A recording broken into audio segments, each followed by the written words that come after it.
Assalamualaikum warahmatullahi wabarakatuh. Selamat pagi semuanya. Perkenalkan, nama saya Hurien Helmi, Magister of Science. Saya merupakan salah satu dosen di Prodi Teknik Geologi Strata 1, Fakultas Teknologi Mineral Institut Teknologi Nasional Yogyakarta. Sebagai salah seorang dosen, maka saya berkewajiban untuk menjalankan kegiatan Tridharma perguruan tinggi, salah satunya itu adalah di bidang pengajaran. Pada video kali ini saya akan mencoba memberikan atau memaparkan deskripsi singkat terkait salah satu mata kuliah yang saya ampu, itu adalah mata kuliah geomodel. Mata kuliah geomodel merupakan salah satu mata kuliah wajib di Prodi Teknik Geologi yang terdiri dari 2 SKS teori dan 1 SKS untuk praktikum dan berada di semester 6.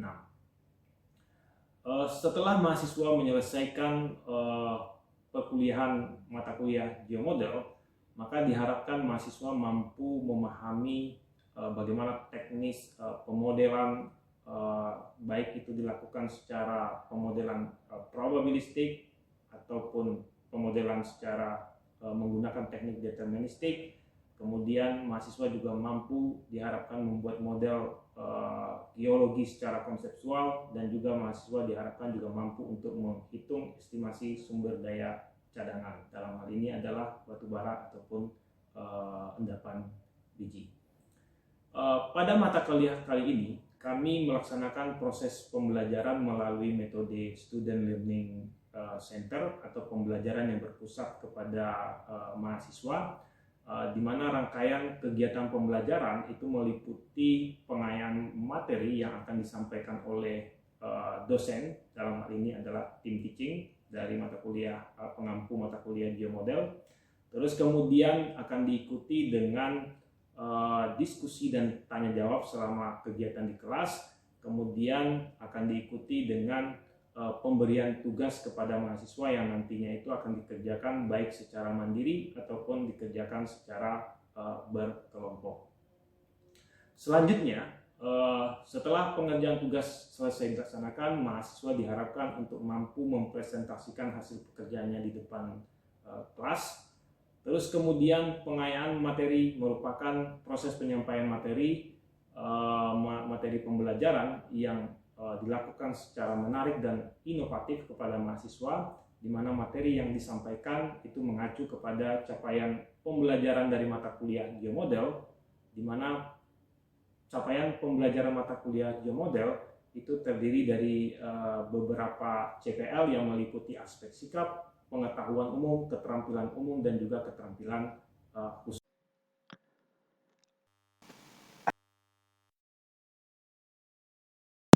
Yang berkontribusi terhadap program studi teknik geologi FTM ITNY adalah sebagai berikut. Terdiri dari 4 CPL. Kemudian dari CPL yang ada, kemudian kita akan turunkan menjadi capaian 4 CPNK seperti yang terlihat pada tampilan layar monitor ini. Terus kemudian dari CPNK yang ada, kemudian kita akan turunkan menjadi beberapa sub CPNK di sini, terdiri dari 7 sub CPNK seperti yang bisa kita lihat di tampilan layar monitor ini. Kemudian dari 7 sub CPNK yang ada, kemudian kita akan turunkan menjadi 14 pertemuan perkuliahan yang tidak termasuk ujian tengah semester dan juga ujian akhir semester. Sementara itu, untuk perkuliahan geomodel kami juga menggunakan beberapa literatur ataupun referensi seperti yang terlihat di layar monitor. Ada 5 referensi yang kami gunakan, kemudian kami juga tidak membatasi walaupun literatur seperti publikasi ataupun jurnal di luar sana yang berkaitan dengan di akhir semester. Selain itu, kami juga di dalam aplikasi pengerjaan tugas dan juga praktikum kami menggunakan aplikasi software seperti Microsoft Excel, terus kemudian juga ada 3D Main, terus kemudian ada Editor Photoscan, Mindscape, dan beberapa aplikasi software pemetaan seperti Typemap dan juga QGIS.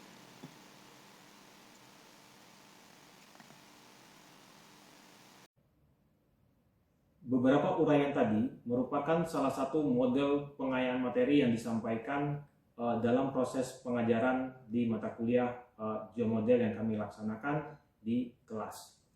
Selama kegiatan di kelas, selain dari pengayaan materi oleh dosen, beberapa interaksi juga dilakukan antara dosen dan mahasiswa, yang mana model interaksi tersebut itu merupakan menempatkan mahasiswa sebagai salah satu model pembelajaran yang berpusat kepada mahasiswa. Adapun model interaksi yang kami terapkan di kelas itu dengan menempatkan mahasiswa sebagai pusat pembelajaran atau dikenal juga sebagai Student Learning Center, sehingga peserta didik akan belajar secara mandiri, aktif dan inovatif sesuai dengan kapasitas dari masing-masing mahasiswa ataupun peserta didik. Metode pembelajaran yang berpusat kepada mahasiswa ini dapat meliputi pembelajaran interaktif, yaitu pengayaan materi yang dilakukan oleh dosen ataupun tim teaching.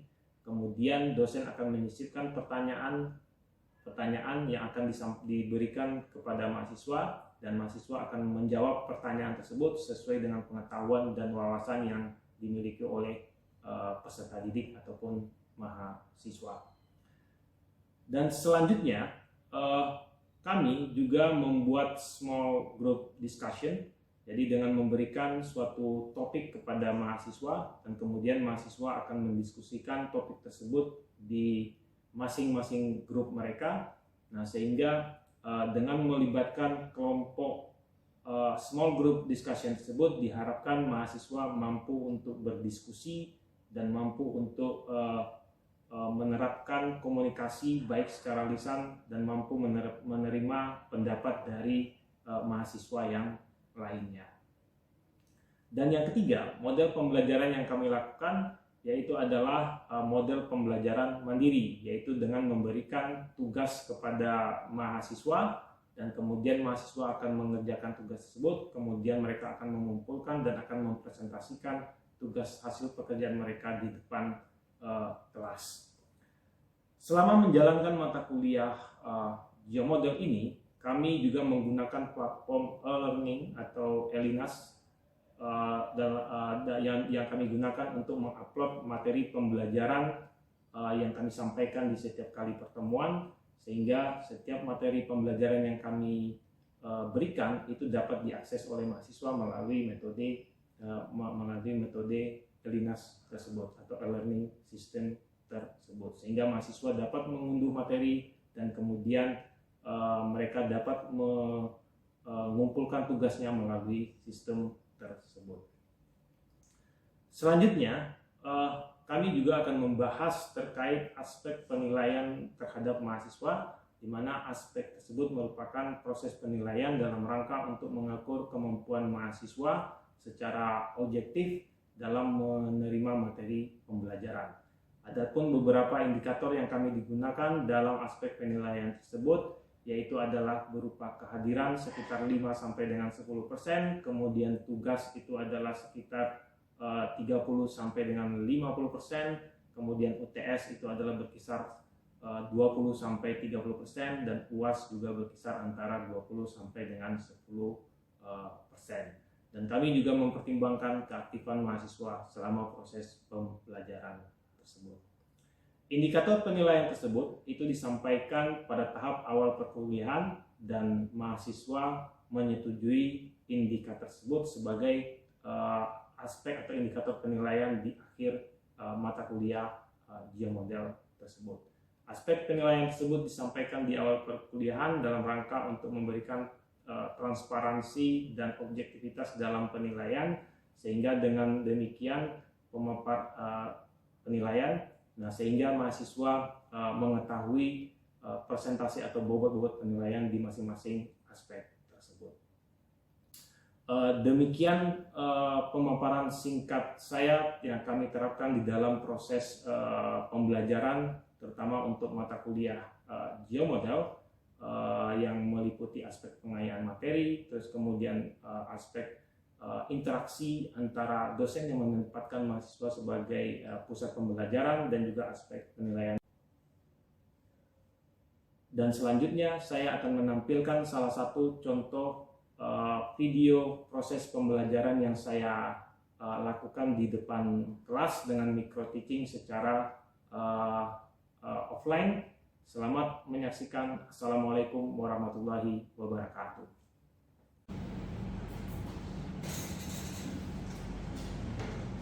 Oke, selamat siang semuanya. Bagaimana kabarnya teman-teman semua? Sehat? Alhamdulillah sehat ya semuanya. Oke, nah pada hari ini kita akan berbicara atau diskusi terkait materi pembelajaran yang ke-12 atau ke-12, itu terkait sumber daya atau estimasi daripada sumber daya. Harapannya dari pertemuan kita pada hari ini itu adalah untuk bisa mengerti dan memahami apa yang disebut sebagai sumber daya, terus kemudian pengertian itu sumber daya itu seperti apa, terus kemudian yang terakhir itu adalah harapan itu mahasiswa diharapkan mampu untuk melakukan atau menghitung estimasi sumber daya, terutama untuk materi perkuliahan kita pada hari ini adalah estimasi sumber daya dengan metode cross section ataupun metode penampang, gitu ya. Oke, nah ini mungkin sekilas atau review dari materi sebelumnya, bahwa di dalam klasifikasi atau pengelompokan sumber daya itu sendiri itu dibagi menjadi beberapa tingkatan ya, tingkatan. Ada yang disebut sebagai sumber daya hipotetik, terus kemudian ada juga yang disebut sebagai sumber daya terdekat. Nah mungkin teman-teman masih ingat terkait definisi daripada sumber daya terdekat itu seperti apa? Silakan, ya silakan Mas, apa nama Masnya? Mas Firdi. Oke, silakan Mas Firdi. Sumber daya terdekat adalah sumber daya, perhitungan sumber daya di mana ada donasi, karakter fisik benda atau estimasi, cadangan pada benda, tingkat kepercayaan dan benda. Oke, ya bagus ya. Berikan aku start dulu. Apa namanya? Jawabannya. Terus kemudian ada juga yang disebut sebagai sumber daya tertuju. Kira-kira ada yang mau jadi sukarelawan? Kira-kira apa itu? Sumber daya tertuju diajarkan Masnya? Bukan namanya? Perkenalkan nama saya Salusna. Tadi sumber daya tertuju itu perhitungan sumber daya di mana kadar volume dan dengan tingkat estimasi dan tingkat dengan tingkat kecepatannya wajar. Oke, ya. Berikan tepuk tangan ya. Oke, nah ini itu adalah definisi daripada masing-masing sumber daya ini. Jadi ada sumber daya terdekat, tertuju, dan juga ada sumber daya tertuju. Nah, masing-masing sumber daya ini itu akan sangat dipengaruhi oleh data atau informasi, data eksplorasi yang kita peroleh pada saat kita ingin melakukan suatu endapan ataupun batu bara yang ada di area tertentu. Nah, jadi informasi-informasi data geologi, gitu ya, terus kemudian hasil eksplorasi, kemudian kita coba untuk menghitung sumber daya tersebut itu berdasarkan informasi detail daripada data geologi. Nah, kira-kira kalau misalnya kita bicara tentang data geologi, apakah dari teman ada yang bisa memberitahukan saya kira-kira data geologi apa saja yang dilakukan untuk melakukan estimasi sumber daya tersebut? Silakan kalau ada yang mau tunjuk tangan. Apa? Saya yang tahu kira-kira data informasi geologi apa saja yang dibutuhkan.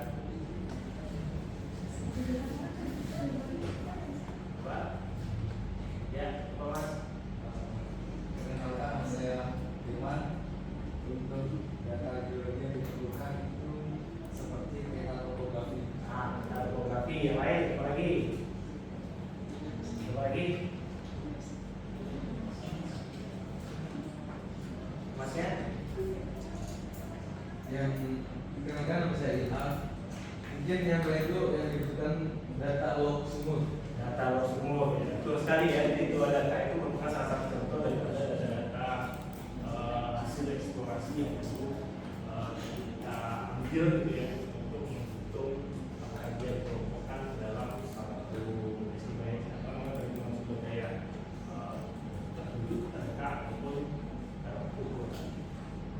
Nah jadi sebenarnya banyak data. Contoh di sini itu adalah data data sumur, misalnya data arus sumur. Nah data arus sumur itu memberikan konfigurasi kira-kira lubang sumur yang kita bor tersebut. Terus kemudian kita memasukkan data geofisika ke dalam lubang tersebut sehingga rekaman hidrologi yang ada di dalam sumur tersebut itu akan terekam melalui data sumur. Sehingga kita bisa tahu konfigurasi variasi hidrologi yang ada di bawah. Nah, sementara data peta topografi tadi, nah kita bisa tahu misalnya itu elevasi gitu ya, atau mungkin nilai ketinggian di masing-masing area gitu ya, sehingga nantinya itu akan sangat berguna untuk perhitungan total produk ataupun juga perhitungan berapa kedalaman daripada cadangan atau misalnya endapan ataupun bagaimana yang kita hasil dari pembangunan itu sendiri. Jadi kita bisa tahu berapa kedalaman masing-masing endapan atau bagaimana ataupun energi yang lainnya. Oke. Nah, ini adalah metode perhitungan sumber daya itu sendiri. Jadi kalau kita bicara tentang metode perhitungan sumber daya, kita bisa lakukan melalui dua metode. Yang pertama itu adalah metode konvensional, dan kemudian juga ada metode pendekatan secara geostatistik. Nah, sementara kalau untuk metode konvensional itu artinya kita mencoba untuk melakukan perhitungan sumber daya itu berdasarkan penafsiran atau perhitungan melalui metode yang sangat sederhana sekali, bisa melalui penampang vertikal ataupun juga melalui penampang horizontal ya. Nah kalau geostatistik, nah ini mungkin semua parameter, jadi informasi dari endapan gitu ya, melalui seperti ketebalan, terus kemudian variasi hidrologi itu dimasukkan semua dalam komputer atau software ya, tinggal klik sehingga nanti dia akan melakukan proses sendiri atau lagi sendiri sehingga kita akan menghasilkan nilai angka dari masing-masing sumber daya. Nah tapi meskipun teman-teman nanti melakukan perhitungan secara geostatistik ataupun secara konvensional, nah itu biasanya itu memiliki kelebihan dan juga kelemahan masing-masing.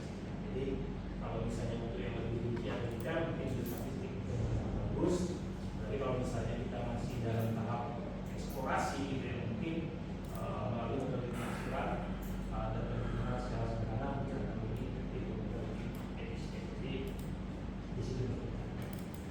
Oke, nah untuk hari ini kita mungkin akan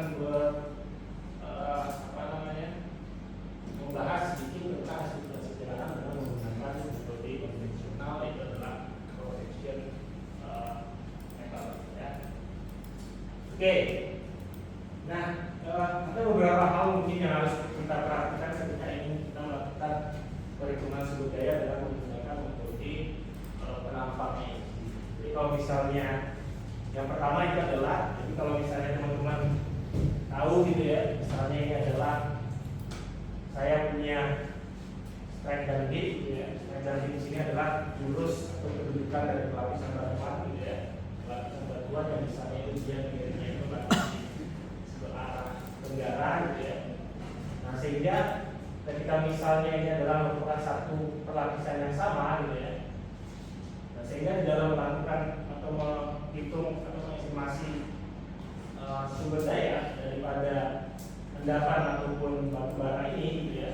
Nah kita harus membuat banyak penampang di sini. Jadi kita melakukan suatu irisan penampang, bisa lebih detail atau juga bisa lebih lebih rapat gitu ya dalam menghitung estimasi sumber daya tersebut. Itu yang pertama, kita buat suatu irisan penampang. Terus kemudian setelah kita lakukan irisan penampang, maka selanjutnya itu adalah kita menghitung luasan dari endapan atau batu bara yang akan kita hitung sumber dayanya, dan juga kita juga akan menghitung berapa luasan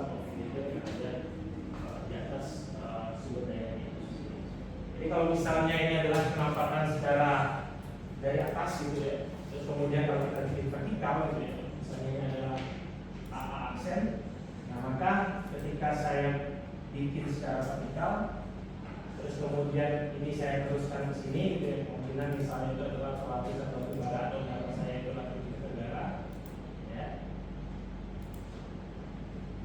ini adalah AA aksennya.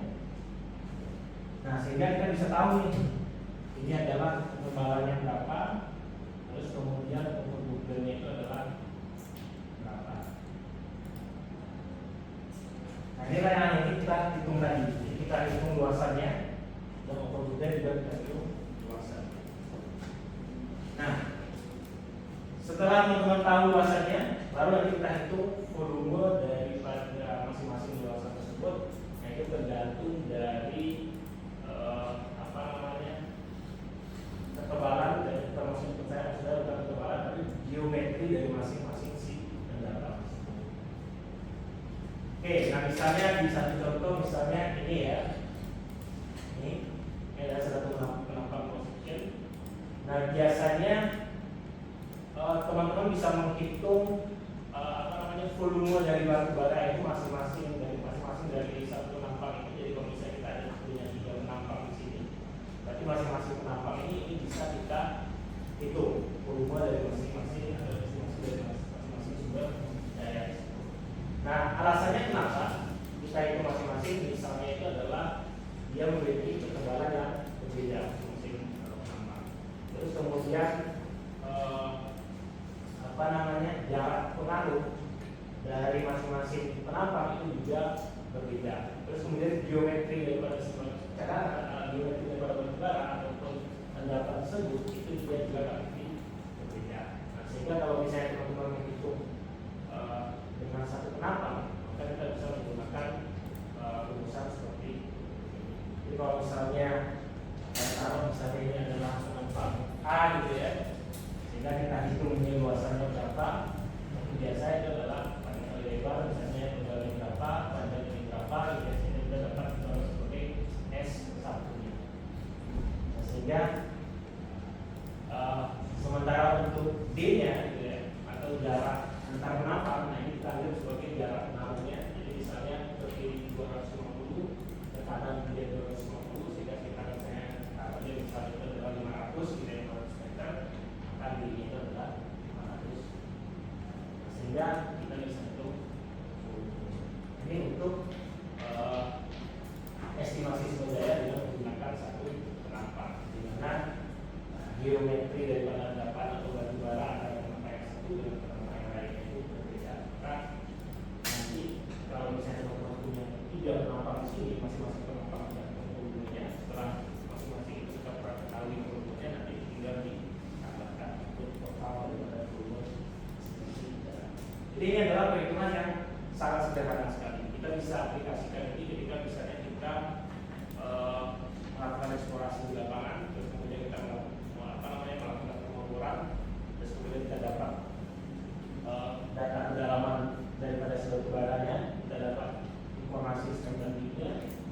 Nah, sehingga kita bisa hitung estimasi sumber daya itu secara cepat di lapangan berdasarkan satu penampang. Nah, biasanya orang geologis kalau misalnya kita kan reportnya itu kan ya katakanlah misalnya itu yang 1 kali sumur itu dibor, kita akan report di Jakarta ada meeting online gitu. Jadi meeting online itu dulu kami sebelum pandemi COVID itu kita sudah biasa meeting online gitu ya, kayak telekonferensi itu memang tidak menggunakan video Zoom, tapi melalui ya ada satu media yang dipahami online, mungkin kayak telepon gitu lah, telepon.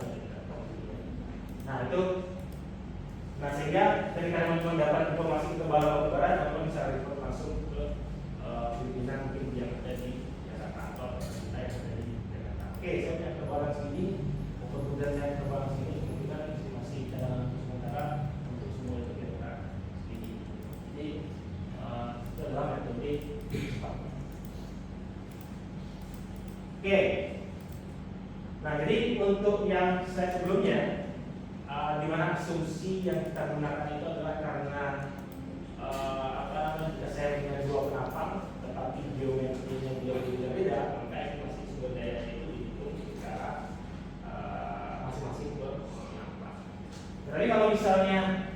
saya punya dua penampang di sini, terus kemudian geometrinya dia relatif hampir sama gitu ya antara penampang yang satu dan penampang yang lainnya, maka untuk perhitungan estimasi sumber dayanya saya bisa menggunakan rumus sederhana.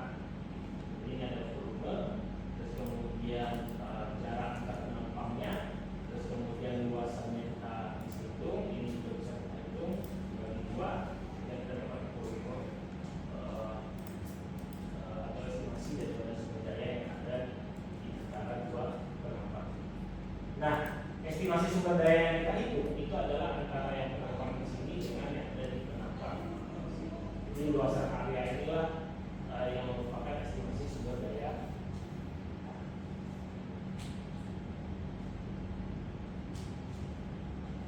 Oke, ini slide sebelumnya itu adalah yang berkaitan dengan geometri endapan atau batubara gitu ya, atau endapan biji dan lain-lainnya, yang dimana geometrinya masing-masing penampang biji itu dia relatif sama dengan jarak yang berbeda. Tapi kalau misalnya ngomongnya tiga penampang di sini, di mana jaraknya itu antara satu penampang dan penampang yang lainnya mungkin dia relatif sama gitu ya, tapi geometrinya itu berbeda gitu ya, maka teman-teman bisa menggunakan metode yang ya. Oke. Nah, sementara yang untuk yang formula ini, nah teman-teman bisa menggunakan formula ini apabila jarak dan penampangnya itu dia relatif berbeda ya. Jadi masing-masing masing-masing itu akan kita kalikan dengan dengan jarak penampangnya. Ini ada satu, berarti kita punya penampang A dan B yang jaraknya itu adalah ada satu, terus kemudian kita juga punya penampang yang lainnya itu ada jaraknya itu adalah dua gitu ya, begitu seterusnya. Terus kemudian kita bagi dengan dua, kita tambahkan gitu ya, dan kita bisa tahu berapa volume dari sumber daya yang ada di daerah. Oke, ada pertanyaan sampai di sini? Tidak ada? Oke, kalau misalnya tidak ada, ya mungkin saya cukupkan sampai di sini. Terus kemudian semua materi telah saya upload